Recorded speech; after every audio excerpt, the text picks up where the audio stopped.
Good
afternoon and welcome to the March 31st, 2020 emergency meeting of the Gaston County Board of Education.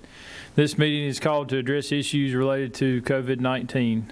We are live on Channel 21 as well as our YouTube channel. I'm Brent Moore, Chairman of the Board, and I'm joined this afternoon electronically with our other members of our board. I would like to, at this time, take roll for those folks. Vice Chairman Kevin Collier, you'll have to unmute your phones. Mr. Collier? Kevin Collier here. Thank you. Thank you. Ms. Dot Cherry? Here. Mr. Justin Davis? I think he'll be joining us shortly. Mr. Lee Dedman?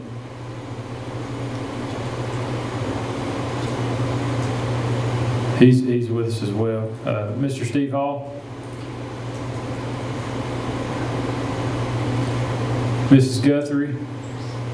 I'm here. Can you hear me now? Yeah, we can hear you, Mr. Devin. All right, thanks. Gotcha. We have Ms. Guthrie. Mr. Hall, Mr. Steve Hall. Mr. Jeff Ramsey. And Mr. Usher.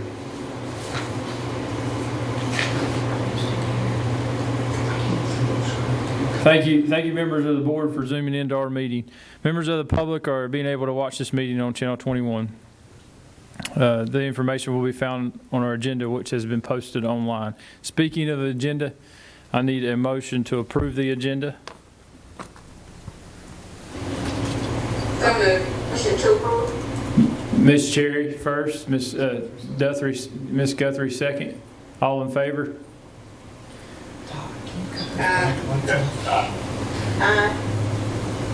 All right. And it's unanimous. Thank you. We wanted to call this a more emergency meeting of the board to give our board, our employees, and the public and general information about emergency leave recently provided by the State Board of Education and the Department of Public Instruction, and to discuss what that effect will have on our employees. At our last meeting, we gave Dr. Booker authority to do whatever means necessary in response to the COVID-19 pandemic. In spite of this, we wanted to call this meeting today to give our board an update. So, Dr. Booker, thank you for your team. Thank you for everything you guys are doing. I know this has been a challenging time, so I'll hand it over to you. Right. Thank you, Mr. Moore. Members of the board, I appreciate you joining us on short notice. Before I begin, I want to really say thank you to 4,000 people. We have a phenomenal workforce in Gaston County, and they have been stepping up in so many ways. When you're given direction on a Saturday that you're going to be closed for the next 2 weeks and everybody here is closed, and you realize people are working longer hours and doing more, and our teachers transitioning and providing opportunities for our students during that 2-week period, and the positive response from our community. I appreciate all the emails saying it was so neat to see my student participate in a class meeting where the class sang happy birthday to another student, and just events like that that were going on all over the last 2 weeks, at the same time providing learning packets that allowed kids to stay engaged, gave parents some tools to work with our students, and now this week where we're stepping out and trying to provide new material. All that doesn't happen without the support of folks. Recognizing last Friday, over 9,600 meals were served by our grab and go. That took work of over 100 employees in our school nutrition, supported by bus drivers, supported by school site people. All that going on, Chairman Moore, is a testament to what public schools mean in this community. And I could talk for another 30 minutes about all the great things that are doing. One of the things that the board had expressed throughout was making sure that we did all that we could do for our employees. And we received great news and guidance from the State Board of Education last Friday. And that guidance was further clarified today by the Department of Public Instruction, which allows us to call and tell you that we have been given the authority through an emergency leave provision that will allow our employees to remain fully compensated for the jobs that they have. At the end of last week, when Governor Cooper ordered a stay-at-home order for the entire state, we expanded what we had done in response to Gaston County's order to allow more folks to participate in our home-based procedures. But there were still some employees that were not able to do that. An example would be our bus drivers. But starting tomorrow, our bus drivers and other like employees will be able to use emergency leave for the month of April. So it is targeted for the entire month of April.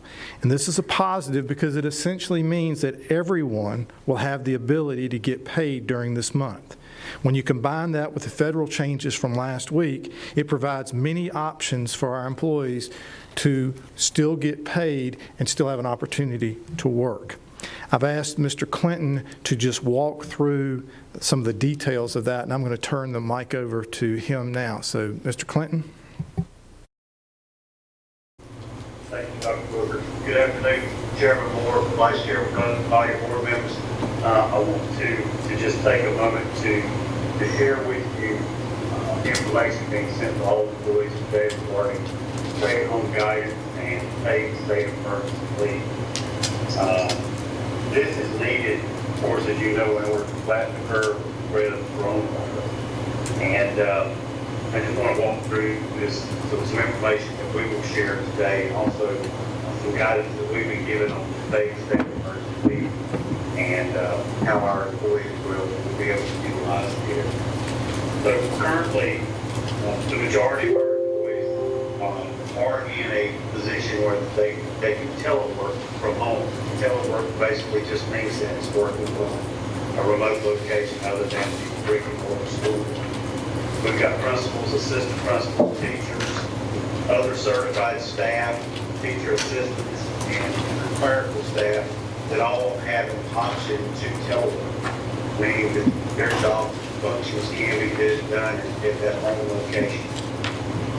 But there are also some employees who cannot complete their jobs away from the school site. And those are some of our critical employees that we want to take care of, and we want to give them options to keep them in paid status. And that's our goal all along, has been to keep all of our employees in paid status. And with clarification today on the paid state of emergency leave, we're going to be in a good position for this. We realize that our bus drivers, bus monitors, cafeteria workers, security associates in our high schools, and then just some other unique employees throughout our district, school nutrition staff, have to be on site in order to do their job function. And so with this Emergency Leave Act, we're paid state leave act, we're going to be able to keep them employed even though they're not going to be actually in a job function. So I'm just going to walk through the outline of this emergency paid leave form so that you all will understand exactly how people can qualify to utilize this. So an individual can request leave if they have one of the following options, and will be granted that leave if they qualify. First is the employee cannot work because of child care or elder care needs due to the coronavirus and related facilities closing, and their job does not allow them to telework from home. That person will have the option for this emergency paid leave. Another option is an employee cannot work because they're at high risk, and high risk is defined as anyone age 65 or older and cannot do the assigned alternate telework duties. Another qualifying event would be an employee cannot work due to symptoms consistent with COVID-19, or they're caring for a dependent with such symptoms, or a health care provider has advised them to self-quarantine. We already have this situation with a couple of folks in our system right now.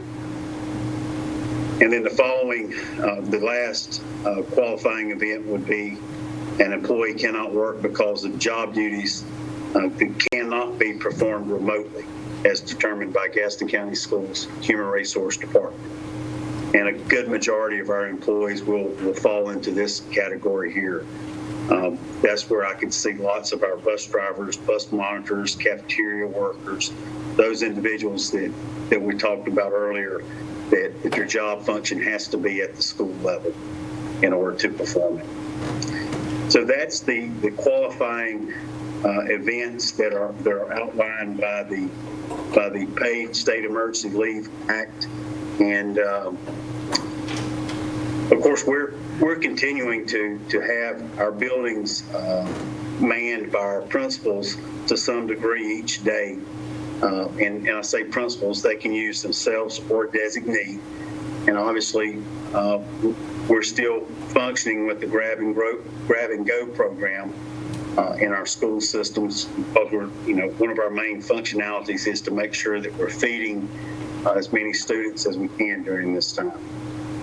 And so I'm going to open it up, Dr. Berger, to anyone that has questions regarding the paid state of emergency leave and or the guidance that we're going to provide to both employees, and we've already shared this with our principals today. Thank you, Mr. Clinton. This time, I'd like to open up questions for any of our board members.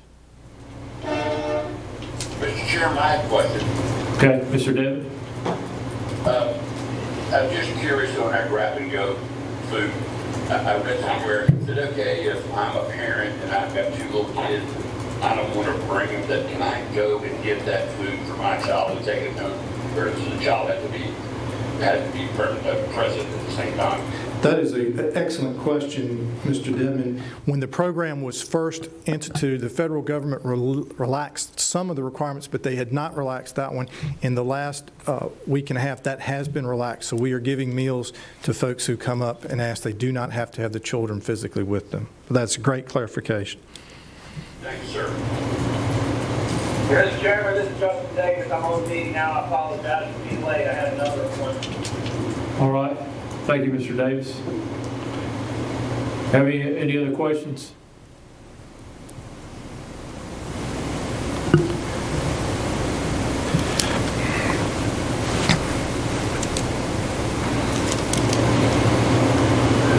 No other? Yes, sir, Mr. Davis. I'd like to make one quick comment. I really applaud our parents and our teachers and all our central office people. This is such a difficult time, but all the good stories that Mr. Booker's talking about, I'm also hearing those too. And, I know that we're going to get through this together. It's just going to take a little bit of time. And I appreciate everybody's patience. But thank you for all you're doing, especially central office and our teachers, our parents. I mean, it's a very, very difficult time, and we're acting in a very, very positive way. Keep up the good work. Thank you, Mr. Devon. Anyone else? Mr. Chairman? Ms. Cherry? Yeah, I'd like to express the same sentiments that Mr. Devon had said. I've heard comments from all different sectors, and they've all been extremely positive and just commending, from custodians to cafeteria workers to the grab and go to all of our teachers, every level that he's spoken about. And I couldn't be more proud of the effort that all of our people have done. And just amazing things in 2 weeks. So kudos to all of y'all, and thank you. Thank you, Ms. Cherry. Mr. Collier, did you have something?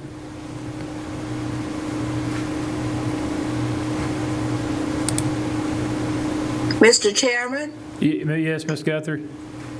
I too agree with everything that has been said already. I want to applaud the visual learning that's taken place in our schools. I did have an opportunity to hear from 2 people yesterday, one at the high school level and the other one at Robinson School. As a matter of fact, I got to see a visual lesson taught yesterday at Robinson. The teacher did a phenomenal job.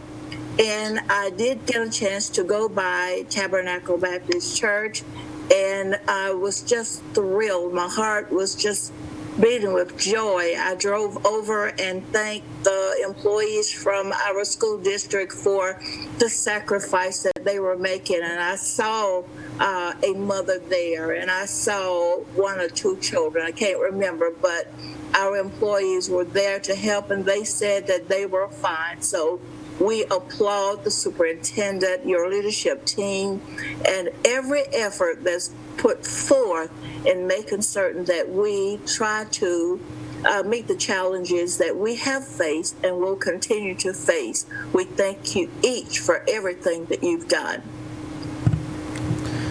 Thank you, Ms. Guthrie. I do have a question I want to ask Mr. About personnel. Now, I didn't hear the office assistants mentioned, but would they be included in that that group with the bus drivers, or do they go to the office to do some work periodically? That is a great question, Ms. Guthrie. And in fact, Mr. Higgins is getting ready to come up and talk a little bit about communication and some of our school operations, but we will have our schools on Monday, Wednesday, and Friday open from 9 to 12, and on Tuesday and Thursday 1 to 4. And by saying open, meaning there will be someone there staffing it, but we're still closed to the public as far as coming into the buildings. But we will, particular to some of our administrative and support staff, it will afford them to work part-time and also be able to work from home. So they are included in this description. So Thank you. That's a great question, and it's a good segue. Chairman Moore, if it's okay, I would like to recognize Mr. Higgins and let him talk through that piece of it. Todd? Thank you, Chairman Moore, Superintendent Booker, and members of the board. Earlier today, we had communication with our principals about access into our buildings as a result of the coronavirus, and we have provided our schools with signage to be placed on the front doors of the building to alert the public or anyone who may come to the school. The sign reads limited access. Because of concerns related to the coronavirus, we are limiting access to our buildings at this time. This applies to not only our employees, but it does apply to students, parents, and the general public.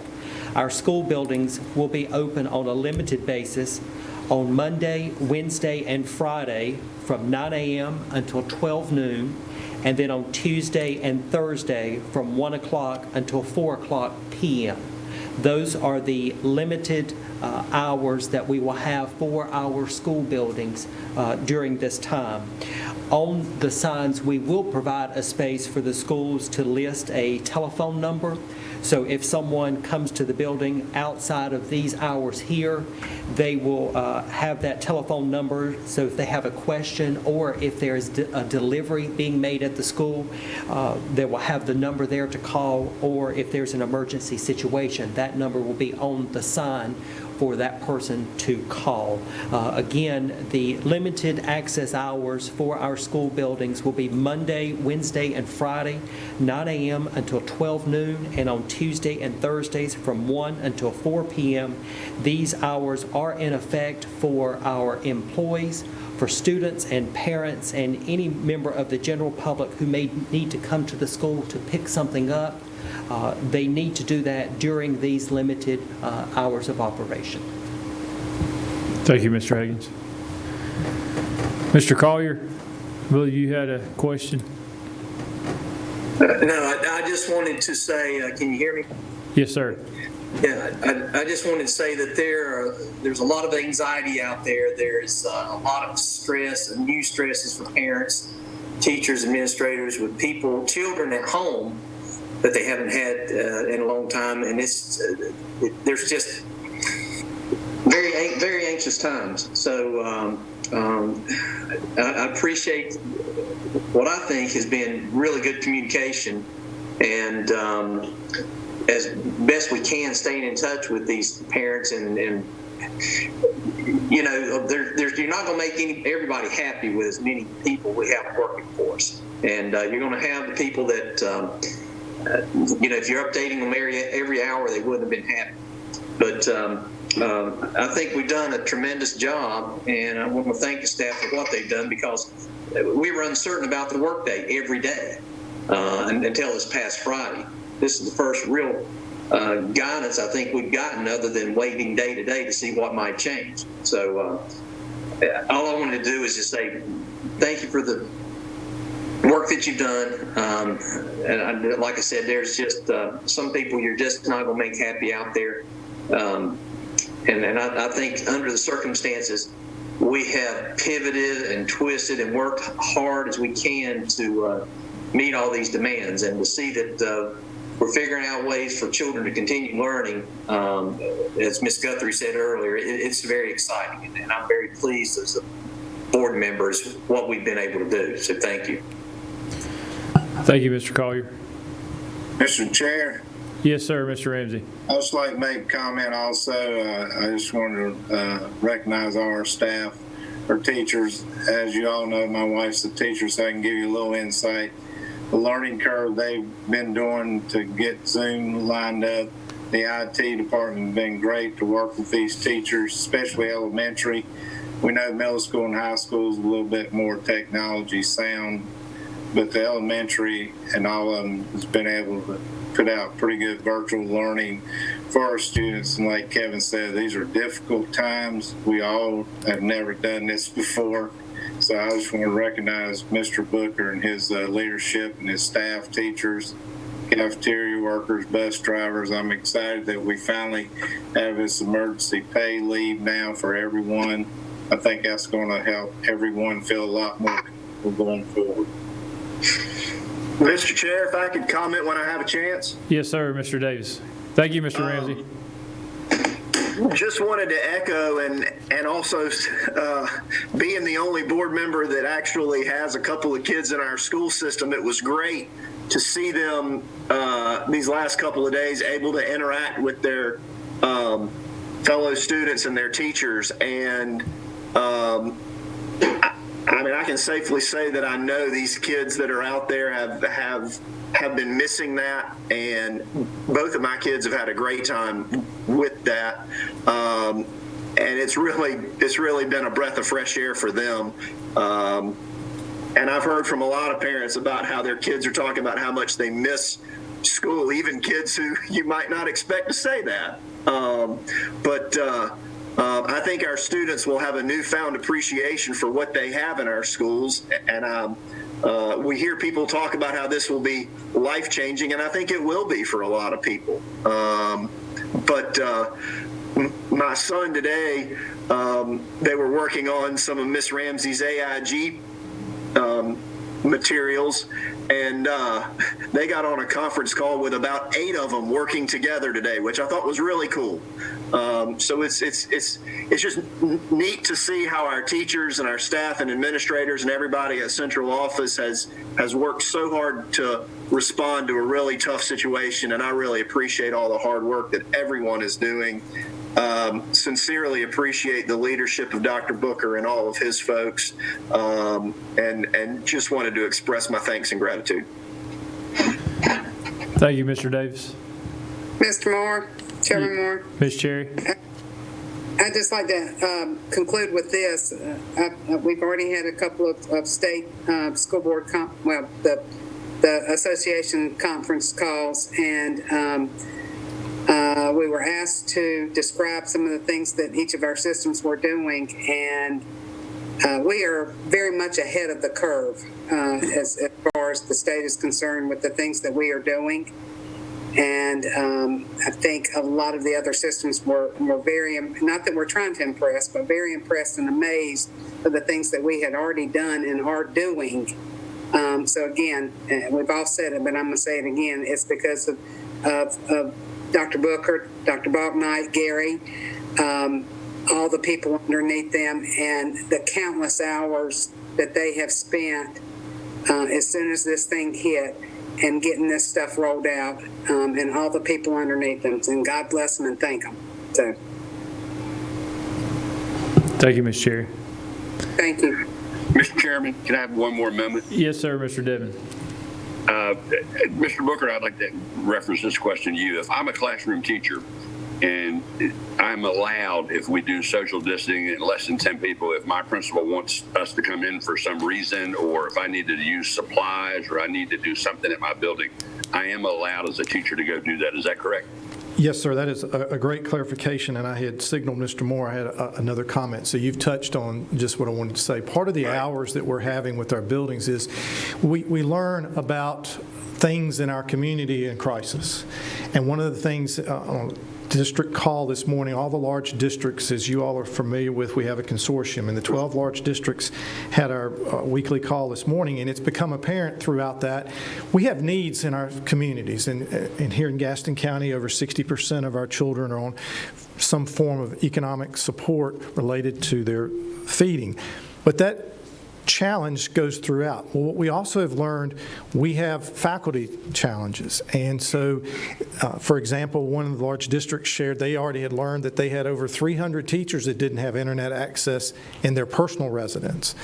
And so what we want to do is be able to facilitate our teachers to allow them to still come to school working with their principal, assistant principals, that we would have that available for them to come and utilize our technology to facilitate and be available for their students and delivering of this. So yes, sir, that is part of having those times, and we would, the distancing and those things. So under the orders that we have now by both Chairman Philbeck and the commissioners, and then by the governor, school systems are allowed to continue to provide the services. And so what we're trying to be, To make sure that everybody's clear. One more thing, and I'm through.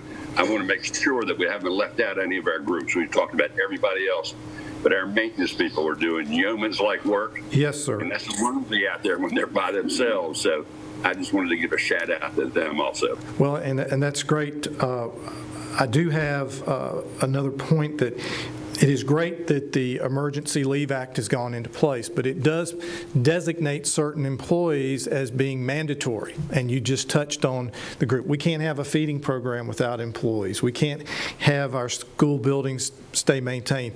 And so what we are doing, and this is something that we're not alone in doing, is that we will be evaluating those folks who still have to work, and we will be providing time and a half for the time that they will be working. So as we go forward, we will be doing that. And so immediately, I know before Mr. Collier jumps up, how we'll be affording it. You may have heard last week the governor working with the State Board of Education and the school superintendent for the state, they allocated $50 million that would be coming back to districts. And we are supposed to receive our allocation before Friday, and that allocation will allow us the funding to pay the time and a half to those employees that we would be doing that for. That's good. And Mr. Booker, one further thing, I hope, and I'm sure all of our board members know, and your faculty and staff and all of your people, this is a new beginning in education. I don't know if we're ever going to see education like we saw it 2 months ago. I think all the things that have occurred, all the tele-learning, all the different activities, I think we're on the verge of an entirely new educational system. That's just my guess, but hey. So have a great day, and thanks for all you do. I would, one other thing, talking about the economic disadvantage. We have heard from the community, and that's why in our communication Friday out to the community, we talked about we are still trying to develop a technology plan. We're very fortunate. We've had a foundation who, at this point, has not asked for any credit, has stepped up, and they will fund 2,400 Chromebooks to be purchased. Now, it will take us a while to get them, but Dr. Slutsky executed that purchase order last week, so that will allow us to begin trying to meet some of the shortfalls that we know in the community. So he began today working with our principals, and that gets back to Mr. Dedman about the schools. We'll have to work a distribution up when we get to that, but we will be growing. We will start with our high school seniors and making sure they have the technology that they need, and then work throughout. But we hear from the community, and Chairman Philbeck actually reached out to me over the weekend and expressed what could we do, meaning the county, to support us in this. And Dr. Eagle, we've got a lot of support, and people know the value of what we're doing, Chairman Moore, and so we are trying to move to that. That is a harder thing to move quickly on because we want to do it right, but we'll be working with our principal and leadership team to move forward with that in the coming weeks. So thank you, sir. Thank you, Dr. Booker. Anyone else? Mr. Chair, just way off the topic of what we're on, but just a question. Are the vendors for the field trips working with us for refunds for these parents? Mr. Collier, we have successes from time to time with it. I know one of our middle schools got a full refund last week. It's just trying to process through those, but they are continuing to work through each of those. And so I know one elementary school got a partial back the other day, and so that is still has not been dropped off of anyone's radar as far as working through. But what we don't want to do is give the $20 they've gotten back while they're still waiting for 80. We're trying to collect it all to get it back for them. Okay, thank you. And on the field trips, Mr. Chair, I know we got a lot of pushback at first when we pulled the trigger to stop these field trips, but I knew there was 2 course groups heading to New York, and we all know what happened in New York now. So great leadership, great insight to see and forecast something like that, because I would never thought this would happen that big. Thank you, Mr. Ramsey. Thank you, members of the board, for zooming in on our meeting this afternoon. We wanted to update this board of the latest information as related to COVID-19. To all our employees, please be safe. Take all necessary precautions recommended to stay healthy. We care about each of you. If you have any questions about your work status, please call HR or your immediate supervisor for further guidance. This board's goal, which is supported by the state board's policy, we have just addressed, is to keep each employee safe, whether that be through social distancing, telecommuting, or taking emergency leave. Thank you for all that you do. Once again, I want to thank Dr. Booker and his staff. They've worked tirelessly to get through this situation we're in, and day to day, we've leaned on the state a lot to give us direction, and it's been difficult to make any decisions. So they've done excellent with the information that they've been given, and Dr. Balknight's team, Todd, Mr. Hagens. I just want to thank everybody. Thank the board members for being patient. Thank all our employees for being patient, because it's been a difficult time for everybody. So with that, I think we are good. So I need a motion to adjourn. Mr. Chairman, I'd like to make a motion that we adjourn. Mr. Devon first. Second. Second, Mr. Davis. All in favor? Aye. And it's unanimous. Thank you.